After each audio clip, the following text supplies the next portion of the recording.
అందరికీ అందరికీ నమస్తే అండి.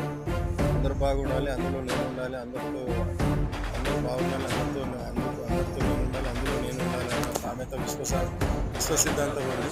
ఇంకొకటి ఈ ప్రపంచంలో అన్నిటికన్నా విలువైంది, చాలా విలువైంది అన్ని వ్యాధుల్లో వ్యాధి అండి. అన్ని వ్యాధులకు, అన్ని రోగాలకు మందులు ఉన్నాయి కానీ ఒక వ్యాధికి మాత్రం మందు లేదండి. ఎందుకంటే నేను అనుభవపూర్తిగా చెప్తున్నాను. ఎందుకంటే నేను కూడా దానిలో అనుభవించిన ఆ వ్యాధి ఏందనేది మీకు చెప్తున్నా ఇప్పుడు. ఆకలి.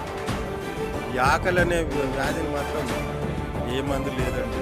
దయచేసి ఎవరైనా ఆకలి అని అన్న తర్వాత అలా ఆకలి అవుతుందని అంటే ఇంత పక్కన అన్నం పెట్టియండి, ఏదైనా ఉనియండి, వాడు తింటాడు. కానీ డబ్బులు మాత్రం ఇవ్వకండి. ఎందుకంటే డబ్బులు ఇస్తే తెలుసు కదా ఇక. అందుకని దయచేసి ఎందుకంటే మీకు తెలుసు కాబట్టి మరోసారి మనం చేసుకొని థ్యాంక్ యూ అండి. అందరికి అన్నం